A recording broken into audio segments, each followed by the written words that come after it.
조갑제TV 시청자 여러분 안녕하십니까. 2020년 12월 17일 오후 5시입니다. 4년 전 이맘때, 그러니까 2016년 12월은 광화문에서 탄핵 반대 태극기 집회와 탄핵 찬성 촛불 집회가 연일 남북으로 대치하면서 열렸던 시절이었습니다. 그때 제가 쓴 책이 하나 있습니다. 언론의 난입니다. 마녀사냥 인민재판, 촛불 우상화, 졸속탄핵 오보와 왜곡, 한국 언론은 지금 무슨 짓을 하고 있는가. 여기 표사라고 불리는 제일 뒷면에는 이런 문장이 적혀 있었습니다. 선배들이 쟁취한 언론 자유를 공짜로 누리는 기자들이 그 자유를 선동가들에게 상납하였다. 정치와 재판 일정을 뒤죽박죽으로 만든 것은 박근혜 대통령에 대한 인민재판식 보도가 몰고 온 졸속 탄핵 소추이다. 최순실 마녀사냥, 대통령 인민재판, 촛불 우상화를 주도한 것은 조중동으로 불리는 주류 언론이었다. 신문과 종편 TV를 입체적으로 동원한 폭로성 집중 보도는 감정적이고 적대적이며 주관적이었다. 저널리즘의 원칙을 포기한 선동 일변도였다. 오보나 왜곡으로 밝혀져도 바로잡지 않았다. 한국 언론사의 큰 오점으로 남게 되었다. 선배들이 쟁취한 언론 자유를 공짜로 누리는 기자들이 그 자유를 선동가들에게 상납하였다. 이 무렵 한 고참 퇴직 기자가 저를 찾아오더니 저한테 물었습니다. 기자 정신의 반대말이 뭐냐고. 제가 모르겠다고 했더니 그분이 맨정신이라고 했습니다. 기자 정신의 반대말이 맨정신이다. 4년이 흘러서 이번에 미국에서는 언론의 난이 아니라 트럼프의 난이 일어났습니다. 대통령 트럼프가 명백하게 패배한 선거 결과에 불복하는 사태가 일어났습니다. 이 후진국에서 잘 일어나는 사태죠. 1986년 필리핀에서 선거에 패배한 마르코스 대통령이 물러나지 않으니까 국민들이 들고 일어나 가지고 군대와 손잡고 몰아냈던, 그래서 피플 파워라는 말이 생겼습니다. 그와 같은 일이 비일비재합니다. 후진국에서는 독재자가 선거에 져놓고 이겼다고 우기면서 버티는 경우가 많았는데 딱 그런 짝이 미국에서 일어났습니다. 그런데 결국은 트럼프의 난은 진압이 되었습니다. 한국의 언론의 난은 진압이 안 되고 대통령을 몰아냈고 감옥에 보냈고, 미국에서 일어난 트럼프의 난은 진압이 되었는데 이건 누가 진압을 했느냐. 결국 기자들이 진압을 했습니다. 미국의 주류 언론의 기자들이 트럼프의 난을 진압하는데 가장 큰 공을 세웠습니다. 그 다음에 판사들, 그리고 선거관리 공무원들, 이런 사람들이 자유민주주의, 그리고 사실, 법치, 이것을 무기로 해가지고 미국 민주주의를 지켜내는 모습이 아주 근사했습니다. 그 중에 한 장면을 제가 소개를 해드리려고 합니다. 11월 26일입니다. 백악관의 외교 리셉션 룸에서 트럼프 대통령은 추수감사절에 저음하여서 장병들과 화상 대담을 한 뒤에 기자들의 질문을 받기 시작했습니다. 이 기자와 트럼프가 오가는 내용을 지금부터 제가 소개를 해드리겠습니다. 한 기자가 이렇게 물었습니다. 백악관에서의 마지막이 될 추수감사절에 어떤 계획이 있습니까? 트럼프는 마지막이란 말이 무엇인지 모르겠다면서 투표에 엄청난 착오가 있었다. 아무도 수치를 믿지 않는다. 다음 주나 그 다음 주 충격적인 사건이 일어날 것이다 라고 말했습니다. 트럼프는 이어서 조지아주에서 수만의 가짜 투표, 위조 투표가 있었다고 하더니 펜실바니아에서도 부정이 있었다고 했습니다.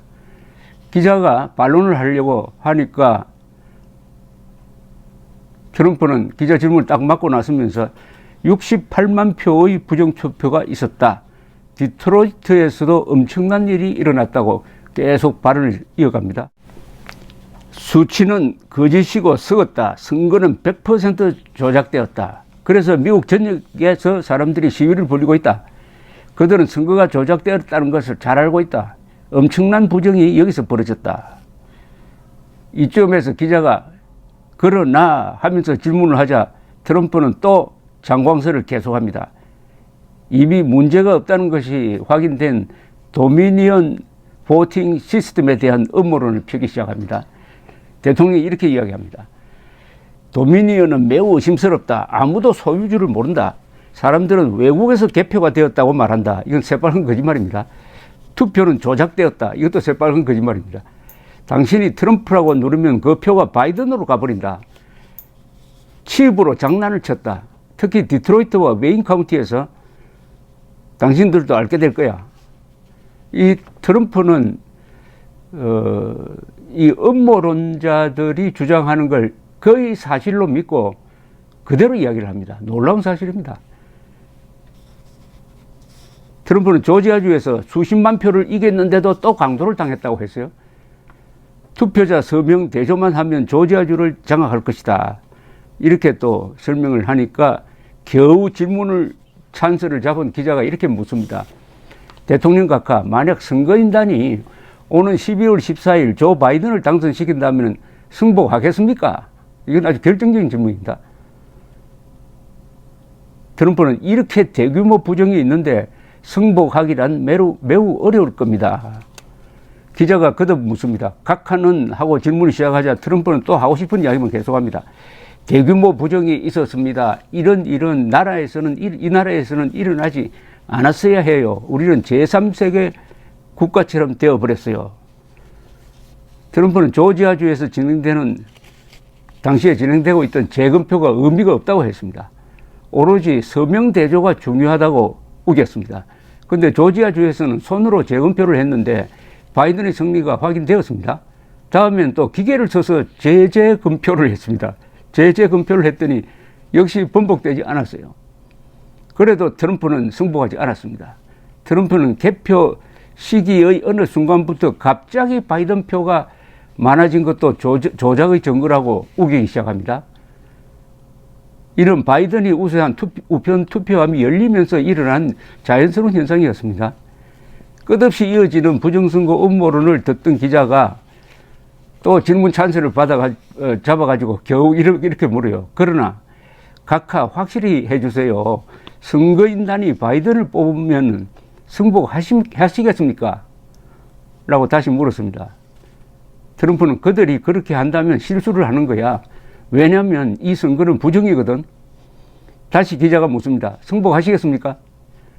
트럼프가 동문서답을 하자 기자는 그렇다면 승복 안 하시겠다는 겁니까? 라고 물고 늘어져요. 대통령이 또 딴 이야기를 하니까 기자가 승복에 대해서만 이야기해 주세요 라고 압박을 합니다. 이때 트럼프가 화를 냅니다. 그런 식으로 나에게 이야기하지 마세요. 기자가 죄송하지만 저는 질문을 하는 겁니다. 트럼프는 당신은 풋내기야 라고 아주 감정적으로 조롱합니다. 기자도 물러서지 않습니다. 승복 여부에 대해 답하세요. 나에게 그딴 식으로 이야기하지 말아요. 나는 미 합중국의 대통령이야. 대통령에게 그렇게 말하면 안 돼. 기자도 버팁니다. 나는 승복할 것인지에 대해서 지금 묻고 있는 겁니다. 트럼프는 다른 기자에게 질문권을 주는데 이 기자도 같은 질문을 합니다. 그래서 선거인단이 바이든을 대통령 당선자로 선출하더라도 귀하는 이 건물을 떠나지 않겠다는 겁니까? 이건 아주 결정적 질문입니다. 퇴로를 차단하는 질문입니다. 트럼프는 여기서 당황합니다. 나는 틀림없이 나갈 거요. 나가. 귀하도 알잖아. 그러나 지금부터 1월 20일까지는 많은 일이 벌어질 거야. 드디어 트럼프가 항복을 했습니다. 나간다고 그랬거든요. 나간다고. 그래서 이게 기사가 돼가지고 12월 14일 선거인단 투표로 지는 것이 확실하면은 백악관을 나갈 것이라고 이야기했다. 말하자면 트럼프의 항복을 받아낸 겁니다. 그런데 이렇게 항복을 해놓고 기분이 나쁜지 트럼프는 또 이렇게 이어갑니다. 대규모 부정이 발견되었습니다. 우리는 제3세계 나라 같단 말이야. 우리는 해킹이 가능한 컴퓨터 장비를 쓰고 있어요. 이거 완전히 거짓말입니다. 미국의 이 투개 표기는 외부와 인터넷과 연결이 안 됩니다. 이 주장은 한국의 4.15 부정선거 음모론자들이 똑같은 주장을 했습니다. 투개 표기에 이 무슨 송신장치가 있어가지고 외부와 연결이 되고 외부에서 해킹을 통해서 개표 결과를 조작한다. 이상하게 이거 한국과 미국의 선거 부정론자들의 주장이 일치할 때가 있어요. 좀 배워갔다는 느낌도 듭니다. 트럼프는 컴퓨터를 조작, 내 표를 바이든에게 주었어요. 바이든 표가 나한테 온 건 없어요. 트럼프는 기자가 무슨 질문을 하든지 상관하지 않고 허무맹랑한 음모론을 계속 이어갑니다. 미국 대통령이 민주주의의 가장 중요한 기초인 공정선거 제도에 대하여 이런 근거 없는 공격을 가한다는 게 믿겨지지 않을 정도입니다. 바이든이 8천만 표를 얻을 수가 없어요. 유일한 방법은 대규모 부정을 하는 거야.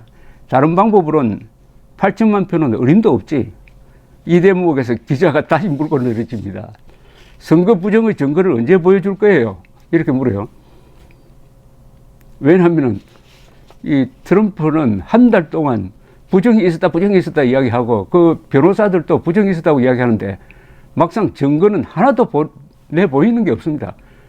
언론, 일반인들에게는 그런 소리를 해놓고 소송으로 가면은 법원에서는 갑자기 얌전해져가지고 그런 자료를 내지 않는 거예요. 그래서 한 50번 정도 연전연패했습니다. 그걸 물고 늘어지는 겁니다. 선거 부정의 증거를 언제 보여줄 거예요? 트럼프는 지금 진행 중이야. 기자가 또 물고 늘어집니다. 그게 아니고 우리가 언제 볼 수 있나요? 트럼프가 횡설수설하자 기자가 못을 박습니다. 증거가 있다면 왜 지금 보여주지 않습니까? 다른 기자가 또 거듭니다. 대통령 각하, 만약 대선 결과를 그렇게나 믿을 수 없다고 생각한다면은, 도둑 맞았다고 생각한다면은 조지아주에서 공화당 후보들을 찍으라고 하는 근거는 무엇입니까? 이것도 아주 결정적 질문입니다. 조지아주에 가가지고 이제 1월에 있을 상원 의원 결선 투표에 공화당 후보를 찍어달라고 호소를 했는데, 아니 선거 시스템이 다 부정인데 왜 투표하라고 하느냐, 그게 말이 되느냐, 이런 질문을 하는 거죠. 트럼프는 이 날카로운 질문에 궁색한 설명을 합니다. 두 공화당 후보는 굉장한 사람들입니다. 그러나 선거 부정에 대하여 주의를 하라고 말합니다. 스위치를 돌린다든지 칩을 새로 끼운다든지 하는 방법으로 역사를 바꿀 수 있다고요. 하여튼 말이 안 되죠. 트럼프는 음모론을 믿지 않는 또 언론을 욕합니다. 어디서든지 음모론자들이 가장 미워하고 있는 사람은 속지 않는 깨어있는 사람들입니다. 언론이 정직하였다면 부정선거는 절대로 일어나지 않았을 겁니다. 언론이 정직했기 때문에 음모론이 절대로 이기지 못할 것이라는 뜻으로 해석하는 게 맞을 겁니다. 그는 계속 해가지고 언론에 이어 대기업을 물고 들어갑니다. 빅테크라고 해요. 빅테크, 큰 기술 회사, 중요하면 마이크로소프트, 아마존 같은 회사를 굉장히 미워합니다. 이 트럼프는. 이렇게 자수성가한 성공한 기업인을 미워해요. 사실은 트럼프는 실패한 기업인입니다. 들여다보면은 파산을 여러 번 했고 지금 빚더미 올라 있습니다. 그러니까 자꾸 빅테크, 주류 언론을 미워하는 겁니다. 이걸 딥스테이트라고 부르기도 하죠. 하여튼 음모론자들은 강자가 싸우는 약자 흉내를 내기도 합니다. 그래야 스스로 정의의 사도가 되니까. 트럼프는 큰 기술 기업들은 완전히 부정직합니다. 언론과 큰 기술 기업들이 정직하였더라면 이번은 게임이 되지 않았어요. 나는 엄청난 표차로 이겼을 겁니다. 나는 그렇게 이겼는데도 아직 그런 보고가 들어오지 않고 있단 말이야. 기자가 또 트럼프의 아픈 점을 건드립니다. 자, 전임 대통령이 자기 대통령의 취임식에 참석하는 것이 전통인데 조 바이든 이렇게 이야기하니까 이 순간 트럼프가 딱 자르면서 아직은 답하고 싶지 않습니다. 기자가 추가 질문을 합니다. 하려고 하니까 트럼프는 나는 답을 알아요. 나는 답을 알아요라고 더듬거립니다. 기자가 또 물어요. 답은 yes입니까? 라고 묻습니다. 트럼프는 나는 아직은 이야기하고 싶지 않아요. 이런 일은 처음이야. 전에는 잡지 못했지만은 이번은 우리가 잡아서 우리가 부정선을 잡았다는 그런 뜻이죠. 우리가. 기자가 또 왜 변호사들이 증거를 제시하지 못하느냐고 물으려고 하는데 트럼프가 일방적 주장을 이어갑니다. 그들은 개표 참관인을 허용하지 않았어요. 참관인들은 우리나라에서는 신성한 존재란 말이야. 그들을 방에서 쫓아냈거든. 기자가 반론합니다. 그건 사실이 아닙니다. 그렇게 하지 않았어요. 이 법정에서 트럼프 측 변호인은 공화당 참관인이 정말 들어오지 못했느냐고 판사가 따지자 그렇지는 않다고 물러난 적이 있었습니다. 이 주장은 허위로 판명된 건데도 트럼프는 계속 고집을 부립니다. 그랬다니까요 하면서 기자는 각하의 변호인들도 참관인이 개표장에 있었음을 인정했습니다라고 딱 반박을 합니다. 트럼프는 또 이 명백한 사실도 인정하지 않고 논점을 피해 다른 주제로 옮겨갑니다. 다른 사람 이름으로 투표가 이루어졌다는 주장인데 이것도 이미 부정된 음모론이었습니다. 트럼프의 마지막 말은 이렇습니다. 당신들이 수치와 데이터를 들여다본다면 이번 선거는 조작된 거야. 요게 제가 여러분들에게 소개해 드릴 만한 대목인데 어떻습니까? 들어보시니까. 기자들의 질문하는 태도가 아주 날카로운데 질문이 단순합니다. 한국에서는 기자들이 질문하면은 저는 이렇게 생각합니다. 대통령 각하는 어떻게 생각합니까? 라고 완전히 정견 발표식으로 가는 경우가 많습니다. 그리고 대통령이 거짓말을 해도 후속 질문을 못하게 해요. 그나저나 이 문재인 대통령은 기자회견을 거의 하지 않습니다. 1년에 한두 번 합니다. 이건 역사적으로 후퇴한 겁니다. 1948년 8월 15일 건국한 초대 대한민국 대통령 이승만은 금요일마다 기자회견을 했습니다. 주례 기자회견을 했습니다. 청와대에서 아주 활발하게 했습니다. 그때 기자회견에 참여한 기자들이 쓴 기사가 있습니다. 이승만 대통령은 유머를 섞어가면서 그 아들 뻘되는 기자들을 가르치기도 하고 웃기기도 하고 또 끝나면은 간단한 이 다과도 접대를 하면서 그렇게 아주 다정하게 또 질문할 사람은 아주 날카롭게 하고 아주 대통령이 화를 내게 만들기도 하는 이런 언론의 자유가 있었습니다. 기자를 피하는 대통령은 뭔가 숨길 게 있다는 거죠. 자신이 없다는 거죠. 감사합니다.